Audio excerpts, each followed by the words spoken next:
Hello guys नमस्ते and welcome back to my channel mister शेषमा तपाईँहरूलाई स्वागत छ।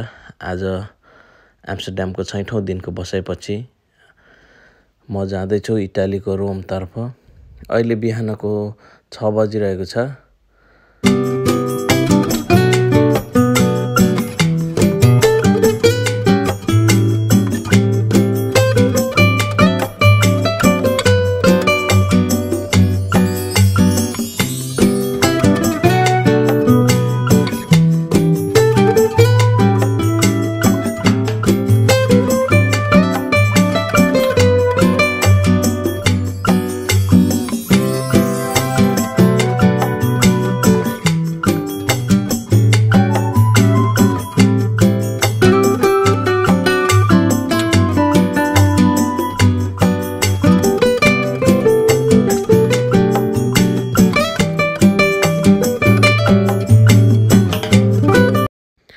ल गाइज फाइनली म सिपल एयरपोर्ट नै आइसकेका छौँ। म बसेको होटलदेखि बस स्टेसन चाहिँ अलि टाढा भएको कारणले मैले 10-15 मिनट हिँड्नु पर्थ्यो। त्यो हिँडेर बस स्टेसनसम्म जाँदाखेरि आज अलिकति ढिलो भयो। त्यही भएर फेरि ट्याक्सीमा आउँदा पनि अलिकति ढिलो भएको कारणले मेरो आज फ्लाइट लेट भइसकेको छ। सायद मेरो फ्लाइट छुट्छ होला, आज अर्को फ्लाइटमा जानुपर्छ होला। अब भित्र गएर थाहा हुन्छ डिपार्चर खुल्ला छ कि छैन। Let's check.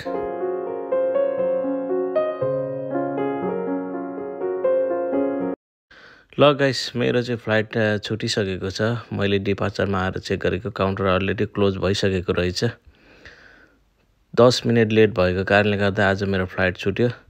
तपाईहरु पनि एयरपोर्ट आउँदाखेरि टाइममै आउने गर्नु होला, नत्र भए फ्लाइट क्यान्सल हुन सकिन्छ। ल गाइस फाइनली अर्को टिकट लिएर बोर्डिङ पास भएर चेक इन भएर यता आइसकेको छौँ। अब केही देरमा फ्लाइट स्टार्ट हुन्छ। त्यही हो, एयरपोर्ट आउँदाखेरि टाइममा आउनु होला, अलि चाँडै नै 1-1.5 घन्टा चाँडै नै। मेरो त फ्लाइट क्यान्सल भयो, अर्को नयाँ टिकट लिनु पर्यो।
ल गाइस फाइनली टेकअप भइसकेको छ।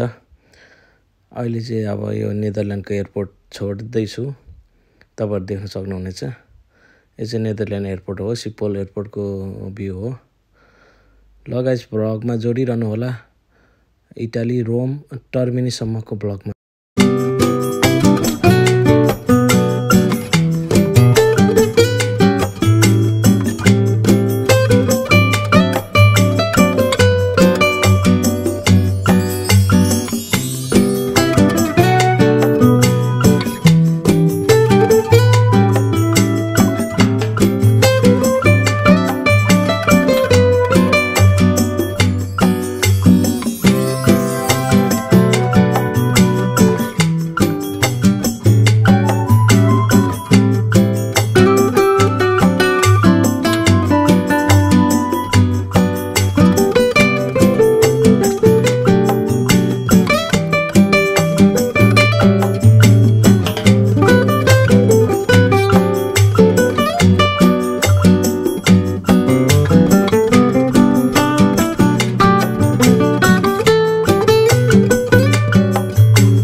ल गाइज हामी फाइनली इटाली आइसकेका छौँ। अब केही बेरमा फिउमिचिनो एयरपोर्टमा हामी ल्यान्ड हुनेवाला हुन्छौँ।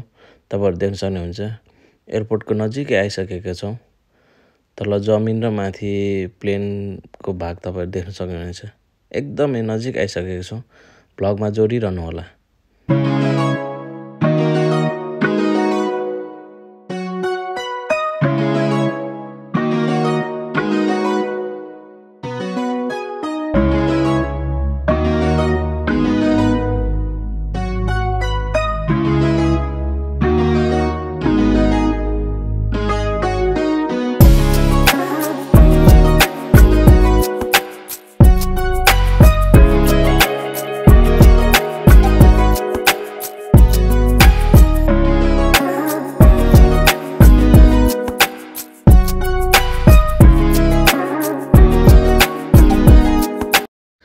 ल गाइस फाइनली इटाली आइसकेको छौँ। अब फिउमिचिनो एयरपोर्टमा अलरेडी ल्यान्ड भइसक्यो।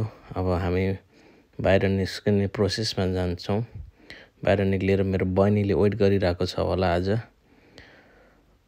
तपाईँहरू जोडिरहनु होला। ल गाइस फाइनली मेरो बहिनीसँग नि भेट भइसकेको छ।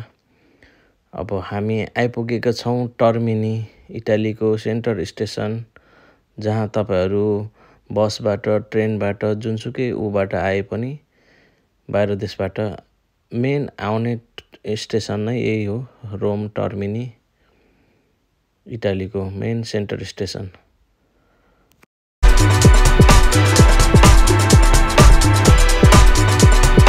ल गाइज फाइनली इटालीको रोम आइसकेका छौँ।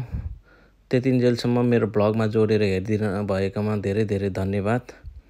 अब चाहिँ धेरै दिन भइसकेको छ मैले बिरयानी नखाएको। आज चाहिँ बिरयानी खान जाँदैछु। तपाईँहरूको दिन शुभ रहोस्। धेरै धेरै धन्यवाद। Thank you so much.